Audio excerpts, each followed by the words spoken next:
بەناوی خۆی بەخشندەی میهرەبان سڵاو لە بینەرانی کەناڵی ئاسمانی پێیان خۆشحاڵم لە بەشی چوارەمی بەرنامەی جێپەنجە لەگەڵ دکتۆر موحسین عەبدولحەمید بە ئێوەی بەڕێز و خۆشەویست گەشتمەوە. دەپرسم ئایا دکتۆر موحسین عەبدولحەمید وەکو مفەکیرێکی ئیسلامی چۆن بە ئاسانی توانی بێتە ناو کاروباری سیاسیەوە؟ هۆکاری چی بوو بووە سەرۆکی حیزبی ئیسلامی؟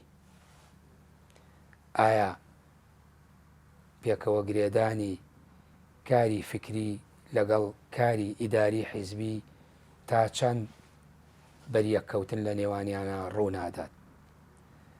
چۆن بوو بە بەرپرس یاخود ماوەیەک ئەندامی ئەنجومەنی حکومی عێراقی بوو و ماوەیەکیش بوو بە بەرپرسی مەجلیسی حکوم؟ بۆچی ساڵی 2011 بە تەواوەتی دەستبەرداری کاری سیاسی بوو؟ چۆن دکتۆر موحسین عەبدولحەمید و حیزبی ئیسلامی توانیان لەناو ئەو هەموو ناکۆکیە تائیفی و سیاسی و خلافە جیاوازانەدا لە بەغدا شوناسی خۆیان بپارێزن؟ ئەمانە کۆمەڵێتەوەری سەرەکیە لە بەشی چوارەمی بەرنامەکەمان. جارێکی تر بە میوانداری دکتۆر شرۆڤەیەکەینەوە. سوپاس دەکەم دکتۆر، ماندوومان کردی بۆ بەشی چوارەمیش ئامادەی لەگەڵمان. دکتۆر موحسین عەبدولحەمید وەکو مفەکیرێک تا چەند کاری کەسێک کە سەر و سەودای لەگەڵ فکرە هەبێت و دواتر بچێتە پشتی مێزە و لەسەر کورسی دانیشە و ئیدارەی حیزب بەڕێوە با کارێکی ئاسانە؟ ئەو زمانەی کە من بوومە ڕئیسی حیزبی ئیسلامی تەبیعی تەسریحات مەدا قسەمە کرد. یەکێک لە بڵێن ئەوانەی کە لە خارج لە حیزبی ئیسلامی بوو لە مەجلیسێکە پێی وتم یا بەوانی گوتی في رأيي دكتور محسن مفكر كبير لكن ليس سياسيا كبيرا. من جوابهم داية ووتهم بزانة لا يمكن أن يكون سياسيا كبيرا إلا إذا كان مفكرا كبيرا. فسكتوا شو كسياسة شيء هموي حركة عقله أقرب بفكر أم سياسة النيكي مثلا صدام هوي كردي هموي بعقليبو هموي عاطفة بو خوي بزورة زاني خوي تدمير كرد زليل كرد دواية قري عراقي تدمير كرد عائلي تدمير كرد حزبكي خوي تدمير كرد شعبي عرفيشي هوي تدمير كرد بو شو كصاحبي فكر نبو كابراي كهاتوها بعنف بقوة خوي فرز كرد أو نا زور كسيش هزور كسيش يعني وكو أو ديكتاتوريا كاني عرب تدميري وراتي خويان كرد شو كصاحب فكر نبون صاحب يعني معرفة زان نبون لبن أوا هر خويان وخيان بفكري خويان إيش كان فكري خويان إيش فكري تانية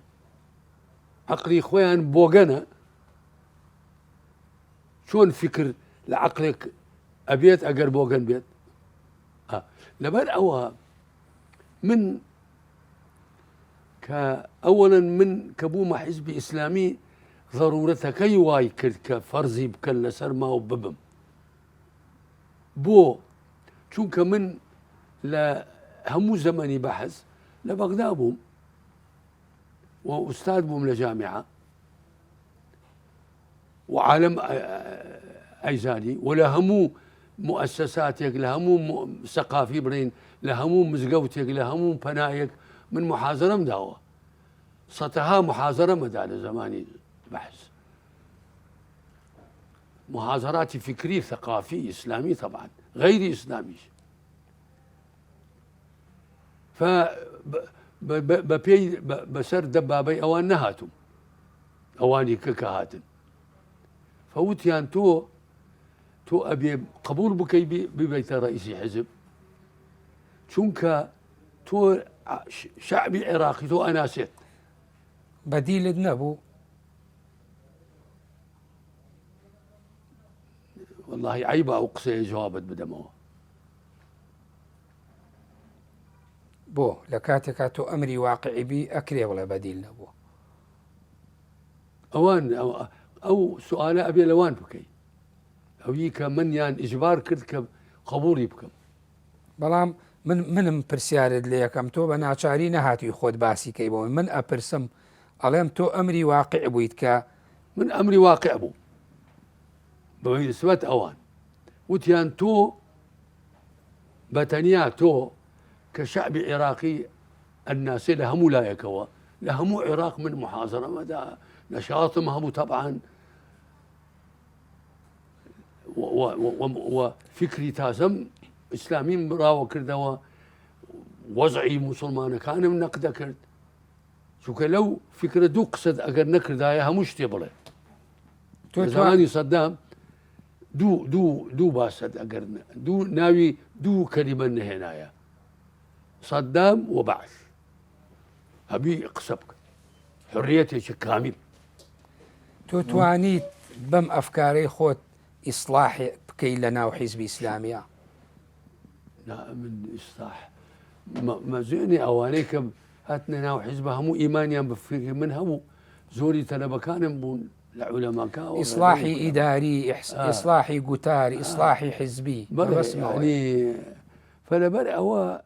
من قبولهم كرت شونك وتيان أوانيك هموك زروا هاتون طبعا سرد بابي فرقي هبو لقى الأواني ثر أما عالمك وين أنا قلت يعني قلت هذول جو رئيس الحزب الإسلامي جاوية الدبابة الأمريكية كاسنيتواني بمن بريوا شو كمن معروف ما بس أواني تري ناو حزبي إسلامية كبس الدبابة خارجة وهاتون هاتم ألا بالعكس أواني شكبهم بياي باش وحتى زوريا هاتن بو كردستان لو زمانين أقل كرد كان حواريات يعني كرد يعني كرد اتفاقات هبو على كل حال بەڵام ئایا حیزبی ئیسلامی حیزبێکی قوبوڵ کرا بوو لەلایەن ئەمریکاوە بۆیە خۆی ئەوانەی ئەهێناداێ نخير ومن بو تاريخ أم قسەیە ئەەکەم ئەمریکا ڕەفزیە کرد ئەوانی کە ڕەفزیانە کرد فقط کوردەکان ئیسرانیان کرد کە بێ حزبی ئیسلامی لەم مجلسی حکم هەبێت چونکە حزب ئیسلامی تەمثیلی سنەتی عەرەبەکان کوردەکانی ناو حیزبی ئیسلامی نا ما بس ئەحزابە قیادەی يعني کوردەکان قيادي يعني لولا مام جلال لم لاش كاك مسعود بارزاني هردو كان لو هنا بجدار بون لو حوارات أنا بلى شو لو حوت هش كسبون هنا فأوان إسرائيل أنكرت بلى وإلا أمريكا قبولنا أنكرت شو كحزب إسلامي لكزانيتي لمؤتمري لندن كموجود بون كزانيتي زانيا كأمريكا احتلالي عراق كاد لبر أو موافقتي عن نكرت درشون أمريكا طبعا كهاتنا عراق وديان حزب إسلامي اشتراكي نكردو نالا مؤتمري لندن يا نالا مؤتمري صلاح الدين بەڵێ ئەگەر بچمەوە سەر ئەوەی سەرەتاکەواتە دکتۆر ئەکرێ کەسێک نووسەر بێ خاوەن فکر و ڕؤیا بێ سەرۆکایەتی حیزبێکیش بکات ئەبێ وابێت وا نەبێ ئەو حیزبە دەوام ناکات بەڵام بە دیوێکی ترا ڕەئیەکەیە ئەڵێن ئەوانەی کە زیاتر نووسەرن یا مفەکیرن دایمە لە دنیای نەزەریات و لەناو خەونی پەرتووکەکانان لەگەڵ سیاست کە پڕە لە قەسوەت پڕە لە مجاملە پڕە لە سیناریۆ هەوراز و نشێ و لەگەڵ ئەما یەک ناگنەوە بۆیە سەرکەوتوونی لە ئیدارەدانی حیزبە ئەوە معلومەی هینێکی ترە ئەوە جانیبێکی ترە ئەوان خۆیان عەزل کردووە وئیلا ئەبی مفەکر بێ ئەبێ دائیمەن وەکو داینەمۆ ئیش بکا لە کۆمەڵگا محاضرات بدا أستاذ بيت بنووسێت نەقد بکات. بەڵام مفەکیر مەشغوڵی يعني قەڵەم و مثلا کاغەز و بیرکردنەوە بێ سیاسەتی بۆ کرێت چۆن مەشغوڵی بیرکردنەوە و کۆمەڵێ مەجال بیرکردن خۆی هەموو سیاسەتە. بیر لە چیەکەیتەوە؟ بیر لە چیەکەیتەوە؟ لەبەرەوە من وتم ئەوی مفەکر نەبێت، مفەکرێکی باش نەبێت، نابێتە سیاسەتێکی باش، سیاسیەکی باش. چونکە فکر حرەکەی عەقلیە. باشە سیاست ئەگەر لە کۆمەلگایە سیاسەیەکی ئیش بکات، لێرە ئەبێ عەقلی ئەو عەقلەی کە هەیەی بخاتە خزمەتی عالەم، حرەکەی عالەم، فکر باش بکات، غەڵەت هەبێ ئەبێت نەقدی بکات، بڕێ ئەمە باشترە لەوەی کە ئێوە بە غەڵەتا چوون، ئێوە ئەبێ بگەڕێنەوە سەر منطقی سیاسی. ئەی ئەوە لەبەرەوە تەماشاکەی ئەوی عالەمی عەرەبیان تەدبیر کرد، چێ بوون؟ قادەی عەسکەری دێن ئینقیلابەکەن، نە فکریان هەیە نە سیاسەزانن، ئەو عالەمیان وا لێ کرد. لە میسر، لە سووریا، لە عێراق، لە قەذافی، لە چێ بەڵێ تۆ لەبەر ئەوە یەکێک نەهات کە شخصێکی مفەکر بێت و عەقلی ئەوەش ئینسانێکی عەقلی بێت، مثەقەف بێت، ببێتە ڕئیس یەک لەم دەوڵەتانە. بەڵێ بەنسبەت حیزبەوە تۆ وەکو مفەکیرێ پرۆژەت هەبوو بۆ حیزبی ئیسلامی کە بتوانی گۆڕانکاری بکەیت؟ هەبوو، ئەمما مع الأسف مەجالیان نەدا کە من دەوام بکەم. 2 ساڵ و تۆ سەرۆک بوویت 2003 بۆ 2004، دواتر ئەبی بە ئەمیندار، دواتر ئەبی بە ڕئیسی مەجلیس. من معدلی 2 ساڵ سەرۆک و ئەمینداریش بوویت لە ناوەڕاستی 2003 بۆ 4 لە 4ەوە بوو 5 لە 5 لە نێوان 3 چەمکە سەرۆک ئەمیندار سەرۆکی مەجلیسی شورا، لە نێوان ئەم سیانە جیاوازی چیەوە وەزیفەکانت چی بوو بۆ تۆ؟ عینی وەزیفەیە لاکن ناوەکانە گۆڕێت، بەس تەسمیە گۆڕاوە. تەسمیەیە من ئەوەی فکرم هەبوو ئەو دام بەوان، یعنی دلیلی ئەوەی توانیم پێیان بڵێم و ئیسپاتی بکەم بۆیان کە ئەم وەزعی هەمانە نابێ سیلاح هەڵبگرین، ئەبێ ئینتیزار بکەین. ئەوان بۆ ئەوان پێشنیاری هەڵگرتنی سیلاحیانە کرد. یعنی تەسیری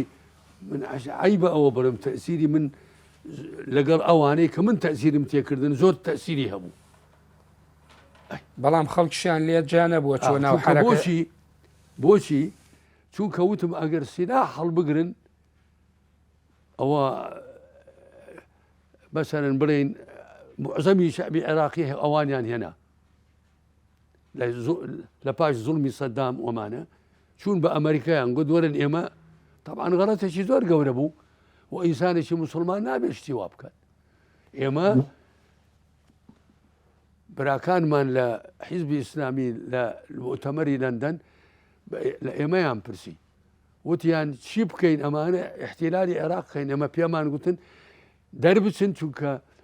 موافقت بۆ احتیلالی عێراق مخالیفی شریعەتە. چۆنە بێ ئێمە بۆ وەزعێکی ئەمە مجتەمەعی هەموو مسلمانین بچین دەوڵەتێکی دوژمنی گەورەترین دوژمنی ئیسلامیەت بێنین احتیلالی ئەوە نەتیجەکەی وا بوو. عێراق چییە؟ عێراق کەوت تەمامەن هەموو شتێک. ئەکرێ بڵێن حیزبی ئیسلامی لەو بیر و بۆچوونەوە ئاڵا کە بیر و بۆچوونی جیهاد بوو دژی احتیلال. بیر و بۆچین جیهادمان نەبوو، وتمان ئەبێ بەڵام خەڵکی هەبوو تێوە ئاڵا ڕۆشتن، وتمان ئەوەی ئەوە ڕوات کەیفی خۆیەتی منعی کەس ناکەین، ئەمما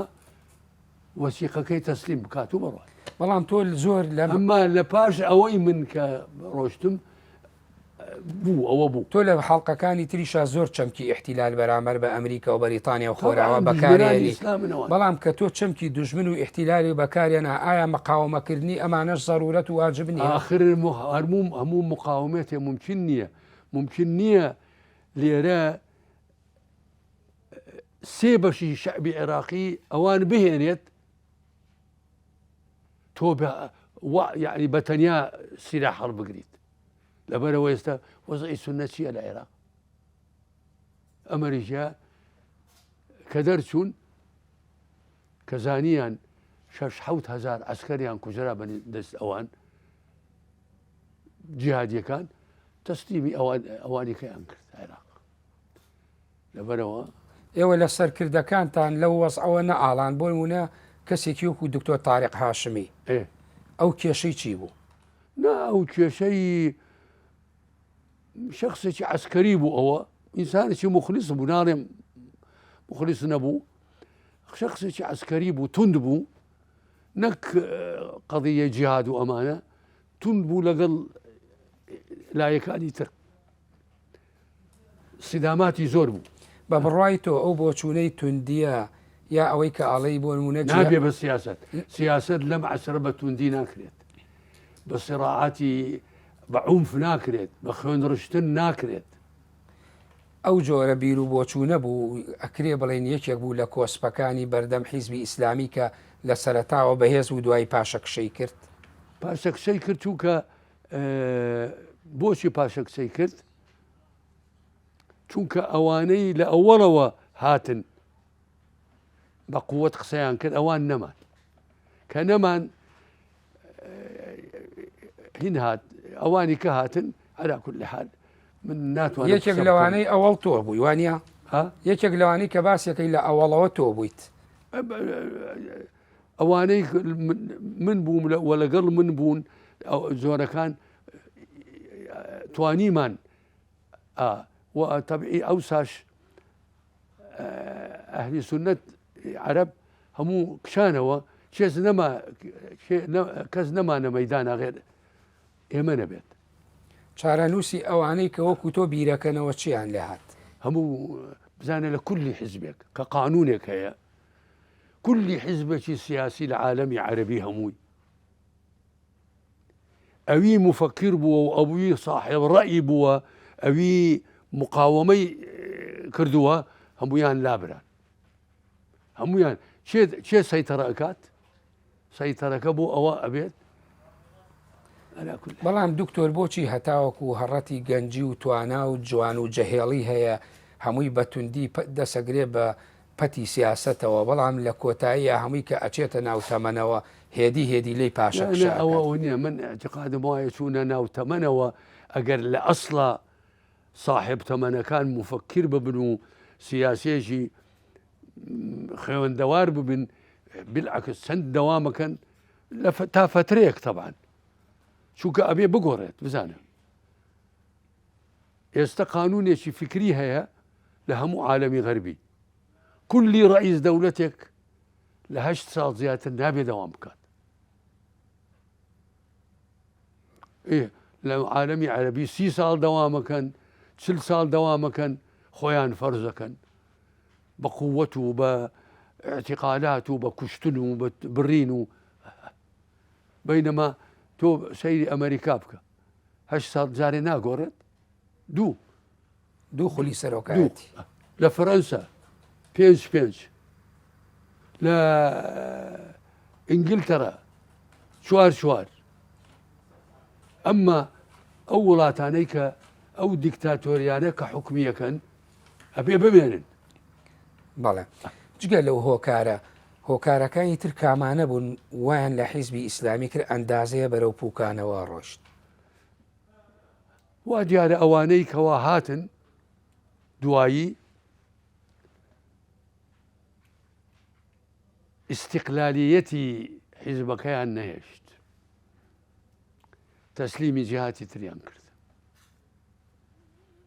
ئەمە طبعا کە حیزبی ئیسلامی باس ئەکرێ هەمووی ئەزانێ ئەم حیزبە نوێنەرایەتی یا جۆرێک ڕنگدانەوەی بیر و بۆچوونی بزوتنەوەی ئیخوان مسلیمینی تیا بوو ئایا مەکتەب عامی ئیخوان لەگەڵ ئەما بوو جذوری ئیخوان بوون نا ضدی ئێمە بوون ئیخوانەکانی خارج ئێستا یعنی ئەکرێ بڵین حیزبی ئیسلامی جیایە لە ئیخوان كمؤسسة كحزب لكن كفكر طبيعي استفادة عن إخوان نبعك همو عالمي لغرب ولا شرقا استفادة عن فكرك زوري منظيرة كان يعني لعراق هر لقل حزبي إسلامي أنا بون بلي أولا وابو من يضرب أما أو مشروعي كما كأيامك اتباع ما كان أولا إخوانا كاني خارج ضدي إما بون زور حتى زور يعني ضدي من نوسي باشا دكتور خو من لبشي بيشوتري بشي دومي برنامج باس مانكر تو باسي احتلال أمريكا كي لقل احتلال إسرائيل لولا حماس أي بو دروز بو أي بو اللي العراق ومقاومة نكرة حماس جاية كاتشي من حماس يهودية عالمين خارجة وهاتن أم عرديان كعردي شي عربي 4000 سال 5000 سال احتلال كرت بهن ودولتي شي يهوديان دانا ايانويت جايه او حماس يا غير داگیر کرد هر داگیر کرد نییە ها داگیر کرد هر داگیر کرد نییە ئەمریکا بێ و ئیسرائیل بێ و هێزێکی تری ئەم ناوچێژوی هەر خاک داگیر کرد نییە ئەوانی کە هینیان نییە مەشروعی ئەمریکا احتلالی عێراق بکە 10 ساڵ ئەمێنێت 20 ساڵ ئەمێنە دەرەچێت خلاص ئینگلیس 10 ساڵ 20 ساڵمان دەرچوو بۆی سە دوای 20 ساڵ دەرنەچووە یەهودیەت ئەڕێ ئەمە عەرزی منە هەموو شتێک ئەگۆڕن و دەستیان کرد بە کوشتنی عەرەب لە چلەکانە لە پەنجاکانە هەموویان تەهجیر کردن ئێستا 8 ملیۆن لا والله ئێستا 9 ملیۆن فەلەستینی مهەجەرن لە خارج ئەمما چونکە نابێ تۆ عەردت هەبێ هی خۆت هی شەعبێک بێت ئەوانی کە بێن داگیری بکەن و بە عنف و بە قەتل ئێستا من قسەیەکت پێڵێم عەردی کورد داگیر کراوە بوو یان سەردەمی سەدام لەوە پێشتریش خاکی کوردستان کورد خۆی لەسەری ژیاوە بەڵام هێزەکان وەکو دەسەڵاتی سیاسی سەڵاتی سیاسی هەر لە خۆیان بوون لە حربی عالەمی یەکەم کوردیان هین کردیان بەڵێ داگیر کراوە وەنیە بەڵێ ئەم قسمەیاندا بەمان ئەم قسمەیاندا بەو ئەو قسمەیاندا ئەردی کورد بەچی کرایە 4 پارچە کولی پارچەیەک حکوومەتی مرکزی ئەڕێ ئەمە دایان بە حکوومەتی مرکزی ئەڕێ ئەمە هی منە من تعجبەکەم لە کوردستان ئەویت متحەیرە کە حەماس بۆشی ئەم جیهادە ئەکات بەڵام دکتۆر باشە ئەگەر کوردەکان حرەکەیان نەکردایە لەم 7 ساڵەی ئەخیر ئەگەشتە ئەم وەزعە ئەگەر بە تەضحیە بێت 180,000 کەس لە تین کوژرا لە ئەنفال ئەوە ڕاستە لە پەیمانی سایکسپیگۆی ساڵ 1916 کوردستان دابەش کرا یعنی بۆ کوردستان بۆ عێراق بۆ تعجوبەکەم کوردێک کە هینی لە عەردی خۆی عینی وەکو فەلەستینەوە ڕەزعی کورد وەلەو اختلافی بەڵام عێراق کە ئەمریکا وڵاتانی دەرەوەبێن وەکو ئەوان نین چۆن وەکو فەلەستین و وەکو کوردستان نین عێراق ئەمان بوونە کارتێ یعنی قسمێک لە عێراق و بەڕزای خۆیان ئەوسا یعنی چی بکەن یعنی ئێستا کوردەکان لێرە لە 2003 نەیانەتوانی ئیعلانی ئیستیقراری خۆیان بکەن ئەیان توانیانە ئیقلیمەکە تقریبا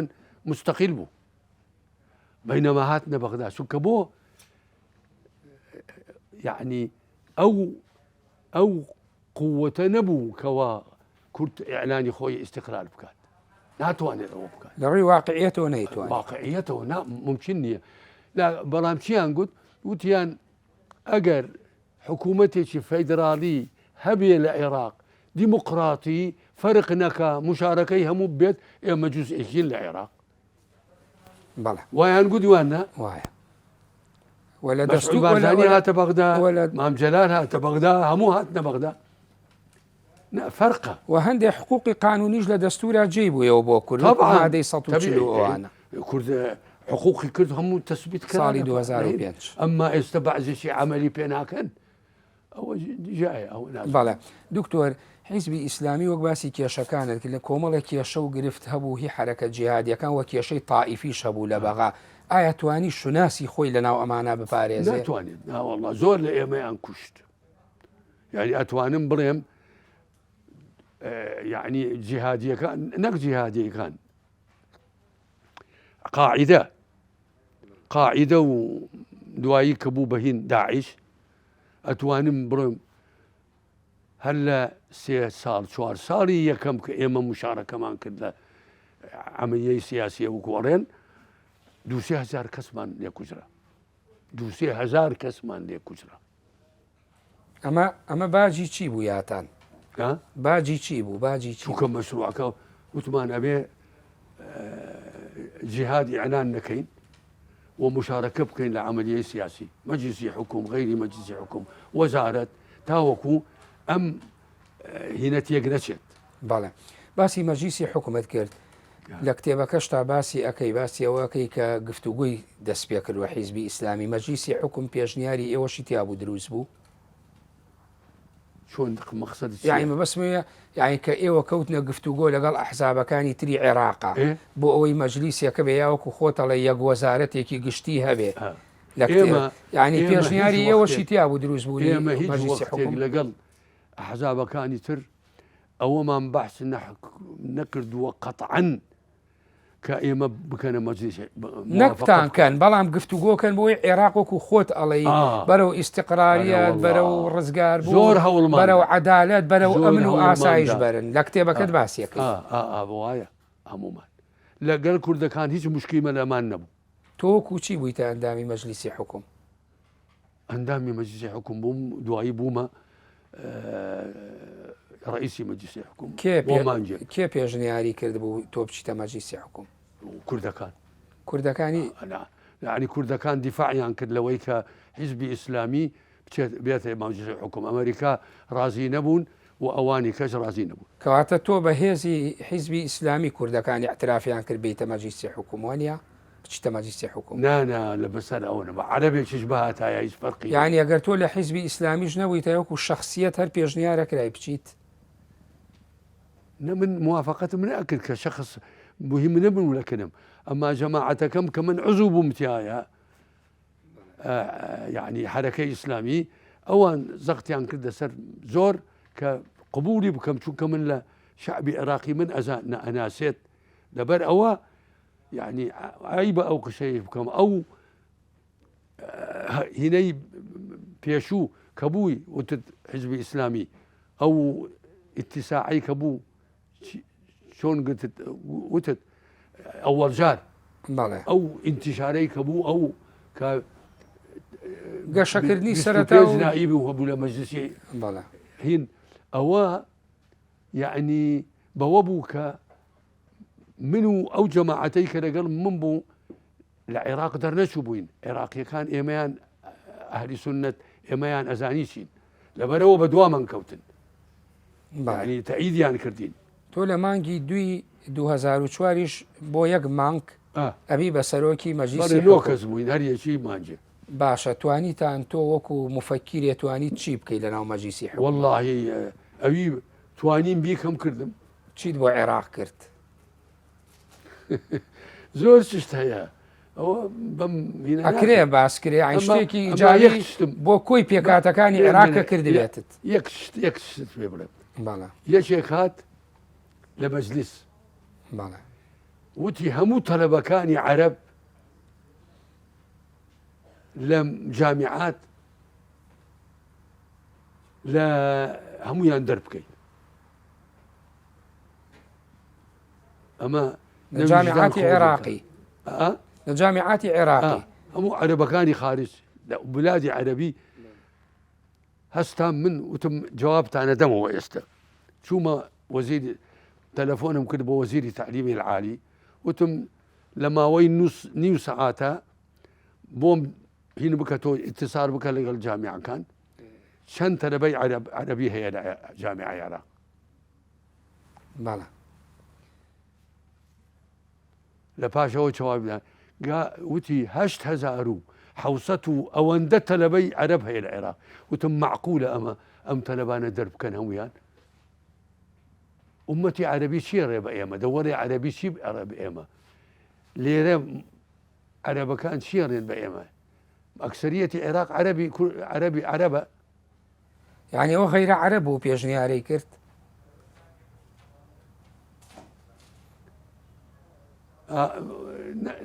بناء بلسان عرب بله بمذهبه بعقيدنا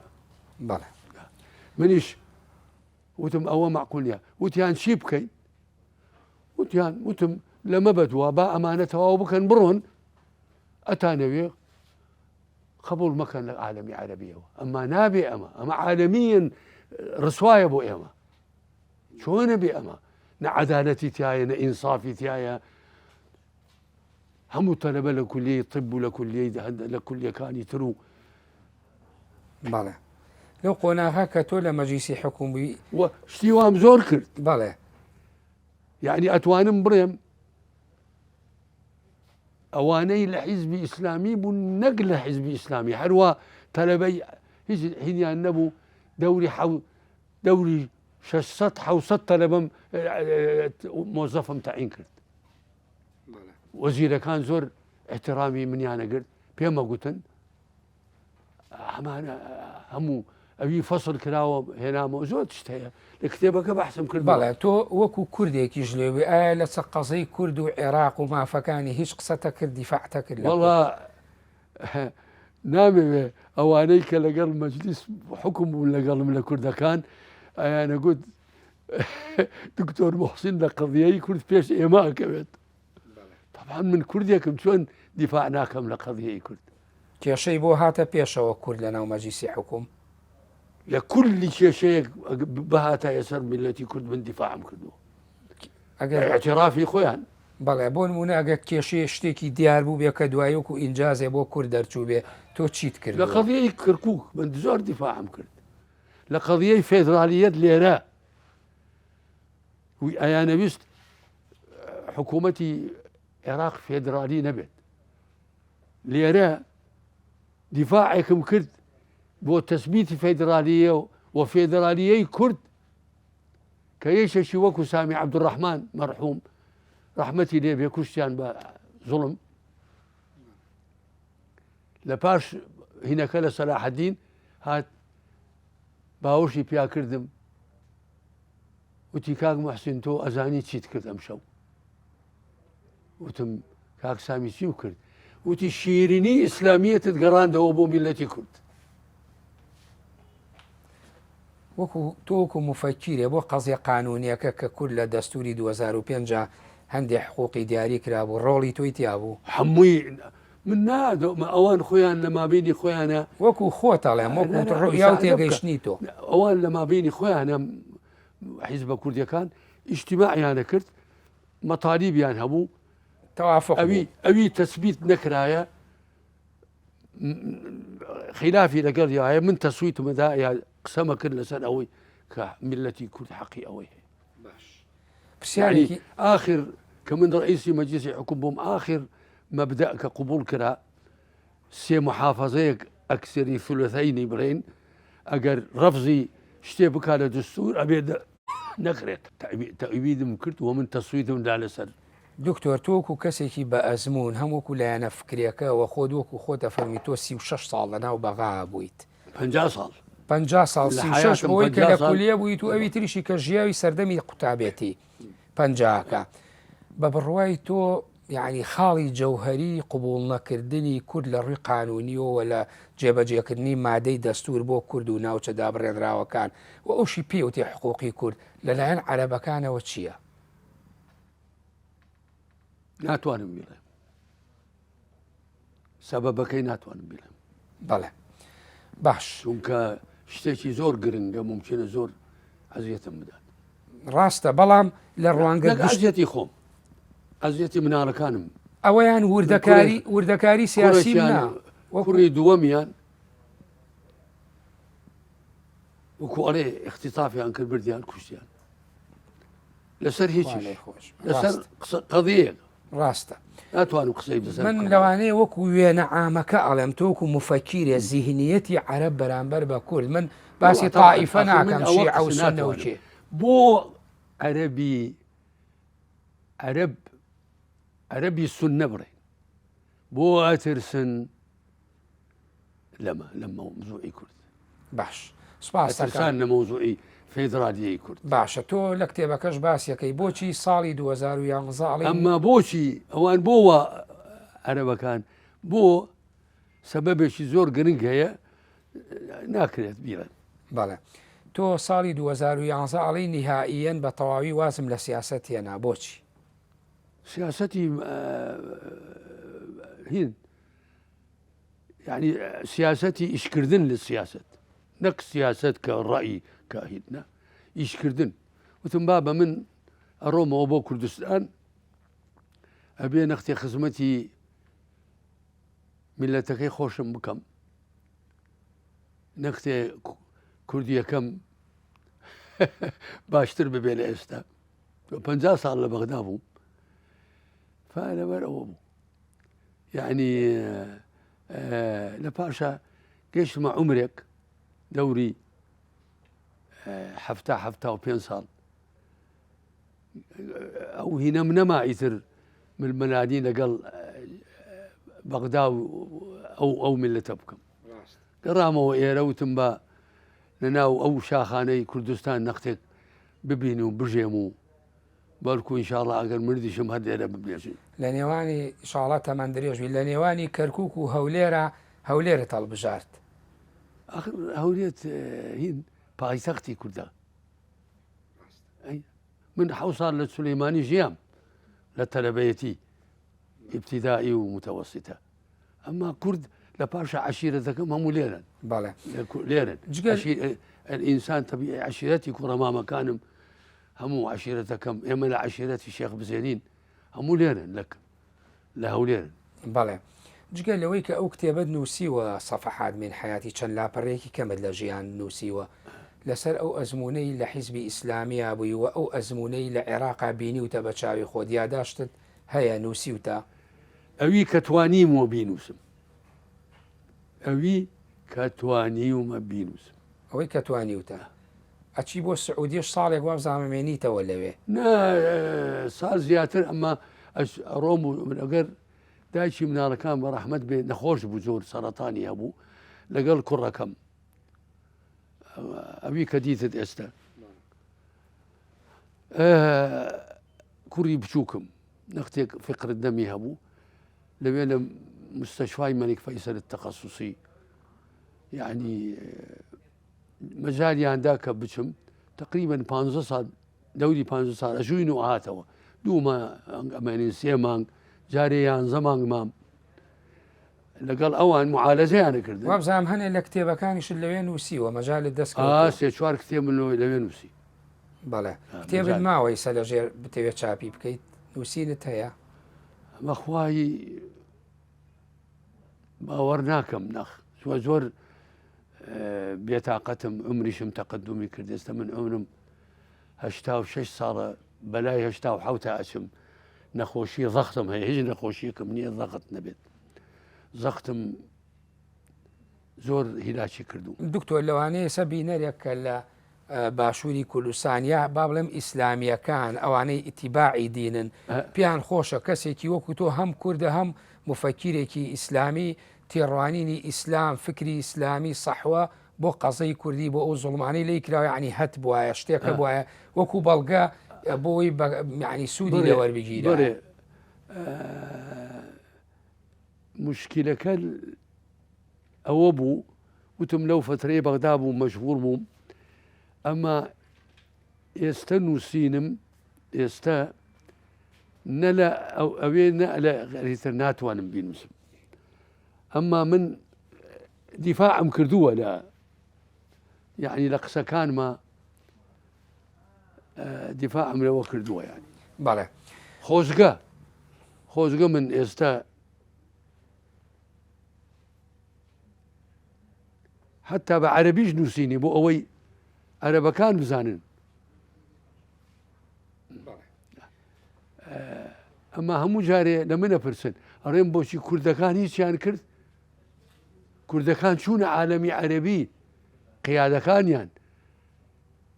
پێیان بڵێن عێراق چییە کارە کورد حکومی عێراقی من پێم وتم خەتای خۆتانە قیاداتی کورد نەچوون بۆ قیاداتی عالەمی عەرەبی لەم هەفتا ساڵەی ئەخیر وەسائقیان تەقدیم بکەن بڕێن ئەوە تا ئەوە حەسەن بەنا شەخصێ بوو ئەوەی کرد لە مەجەللەی ئیخوان المسلمین کە ساڵی 44 هجوومیان کردە سەر بارزان مزەکەرەی نووسی بۆ هینی عێراقی بۆچی وا لە کوورد دەکەن بۆ چونکە لە هین ئەوسا لە ئەزهەر چەند کوردێک هەبوو کوردەکان لەوێ دائیمە حەسەن بەنانە ئەدی پێیانە گوتیان کردو ئەو مزەکەرەی کەواتە ڕەحمەتی حەسەن بەنا دیفاعی لە حقوقی کورد کردووە لە قۆناغێک ئەڕێ کورد میلەتێکی موسڵمانە بۆیە وایان لێکرد ئەمە لەسەر بە ئەوسا مەسەرەی بارزان بوو تەبان لە 44 بەڵێ شۆڕشی بارزان بوو شۆڕشی بارزان بوو بەڵێ بەڵام ئێستا زۆر جار یعنی من لە بەشی پێشووی بەرنامەکەشا باسم کرد ڕەخنە لە ئیسلامیەکان ئەگیرێ ئەوانەی هەڵگیری بیری ئیخوانیا ئەوە کە کەمتەرخەم و ئەوە بوون بەرامبەر بە زوڵم بەوەی کە لە کورد کراوە کەسێکی وەکو بەڕێزت ئەگەر لەسەر قەزەی کورد بە دیاری کراوی و مافی خۆی وەکو میلەتێکی سەرزەوی کە یەکسانە لەگەڵ ئەوانەی تری لە عێراقا هەیە قسەکەت یاعتیباری زیاترە خەڵک لە تۆ وەری ئەگرێت ممکنە ئێستا ئەوسا ئەبووە یعنی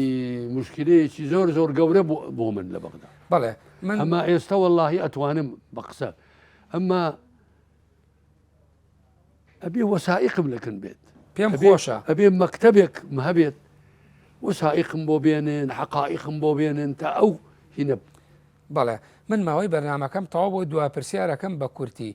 حەزەکەم ڕای ئێستاد وەکو مفەکیرێکی ئیسلامی و بەو ئەزمونەی نزیکەی 70 ساڵ کارکردن لە ناو ئەو تەجروبەیە لەسەر قەزەی کورد لەسەر خاکی کوردستان لەسەر دەوڵەتی کوردی ڕای بەڕێزت چیە وەکو مفەکیرێک واللهی من ڕەئیم وەکو ڕەئی ئێستا ئەگەر بڵێ وەکو برا مسلمانەکانمانە لێرە ئیسلامیەکان وەکو ڕەئی یەکگرتو وەکو ڕەئی کۆمەڵی عەدالەت وەکو ڕەئی عولەماکانی کورد لێرە هەموو عینەن ئیمانیان بە ئەو هەیە و حتا لەناو عەرەبەکان ئیسلامیەکانی ئێرە نەقد ئەکرێن ئەڵێن زۆر ڕۆشتووە بەلای قەومیەتە وەکو بڵێن سەلاحەددینە بوو هەری باپیر جەماعەتی مەلا عوسمان و ئەمانە نەقدیانەکردن بەڵێ سپاس من الحەمدولله یعنی هەروەکو پێم وتینەوانەی کە لە مەجلیسی حکم بوون لەگەڵیا ئەوان ئەڕێن بەحسیان کردەوە لە ناو خۆیانە و بە منیش ئەڕێن بەعزە جارێک ئەڕێن تۆ زۆر جار پێش ئێمە ئەکەوتی یعنی لە مەوزوعی قسەکەم لەسەر فێدرالیەت لە هەولێر لە جەزیرە بڵاو بۆەوە لە غەیری جەزیرە بڵاو بۆەوە وممکنە ئەوە بووە سەبەبی ئەوەی کە بەعزێک هەمویان نا لە کورد لە نەختێک عنسوریەکانی ناو عەرەب ببنە سەبەبی ئەوەی کەوا من نەمێنم بەڵێ دوکتۆر هەچە من دوپرسیارم لە جەنابەت کرد بەڵام یەکشت زۆر گرنگە ئێستا جاران مەسلەی چەسانەوەی نەتەوەی و ناسیۆنالیزم و قەومیەتە بوو ئێستا پرۆسەیەکە ئێوە ژە مەجلیسی حکومان لەوە دەستان پێ کرد دیموکراتی بۆ هەموو لایەک ڕێزگرتنی بیر و ڕای جیاواز بەرژەوەندی هاوبەش بە بڕوای تۆ زیاتر خەریک نییە خواستەکە ئەگۆڕێ بۆ ئەمە و ئەوەی پێشووتر وردە کۆتایی پێدێت نا ئەوی پێکۆشم هیچ کۆتایی پێناڵێت چووکە ئەم کتێبانەی کە من نووسیومە هەمووی بەناو جەرگم نووسیوە. نامەبەستم نەزعی قەومی جیاواز نییە لەگەڵ ئێستا پێدراوەکانی دیموکراسی و مافی مرۆڤ وانە فەرقیان نییە ئێستا. من قەومی کوردی نەبوو، قەومی کوردی وەکو تۆ نا مەبەستم خواستی کورد. ئەمما من ئینتیمام لە میلەتی کووردە شو بزانە لێرە لە یا شۆنێککە وتم لە بەغدا وتم عروبة توجد عروبة وتوجد قومية عربية. ليش وتم لسر أي نسست كرودة هي قومية كردية هي أجر قومية كردي علماني بو من شخص شيء إسلامي كردي شيء مسلمان إسلامي فرق كلي عليه بلى قسك لجناب أما النية منتمين انتمام بملتي كرد هیچ ئینکاری ناکەم. قسەکە لە جەنابت نییە میوە ڕێی وەکو مفەکیرێ ئەڵێم کورد ئێستا بۆ خواستەکانی و جێبوونەوە و ژیانی لەگەڵ حکوومەتی مرکزی عێراقیە ئێستا ئەو مەسەلە قەومی و نەسع قەومیەکەی ڕابردوو کە لەگەڵ عەرەباتە شەن و جێبوو ئایا ئەوە ماوە یا پێویستە لە چوارچێوەی عێراق لەوە بە قووەتر دەرچووە لەوە بە قووەتر دەرچووە لەبەر ئەوە 140 تەطبیق نەکراتا ئێستا. باش سپاس بۆ دکتۆر محسین عەبدولحەمید لەم بەشەی بەرنامەکەشم ئامادە بووی ئەمە کۆتا بەش بوو دەمەوێت بەر لەوەی ماڵاوایی لە بینەرانم کەم جێپەنجەی بەڕێزی لەسەر ئەم تیانوسە بەجێ بمێنێ لەسەر کۆی ئەو حەڵقانەی کە لە ماوەی ڕابردووە تۆمارمان کرد لە کەناڵی پەیام لەگەڵ بە کوردی ئەنووسی بە عەرەبی ئەنووسی بە کوردی فەرموو چونکە ئەمەیان بە کوردی بنووسە قەینا پەرتووکەکان کوردینەوە ئەمە بە کوردی بنووسە نانا کوردی ئەزانم ئەمما ئەو کوردیە تازەیە نەختێک وەڵا ئەویش وردە فێرە بم ناکوردیەکەت باشە دکتۆر چونکە ئەمەندە لەفزی ئینگلیزیان کردۆتە کوردی و فەرەنسیان کردۆتە کوردی و کوردی ئەسڵەکە خەریکە و نەبێ. بەڵێ بینەرانی بەڕێز و خۆشەویست بەم شێوەیە هاتمە کۆتایی بەشی چوارەمی بەرنامەکەم لەگەڵ دکتۆر محسین عەبدولحەمید سوپاستانەکەم لە ماوەی ئەم چوار حەڵقەیە بینەرێکی وردی بەرنامەکەمان بوون. سپاس بۆ دکتۆر ماندوومان کرد سپاس بۆ ئێوەش تاوەکو ئێستا بە دیار بەرنامەکەمانەوە بوون. کاتێکی خۆش بۆ هەموو لایە.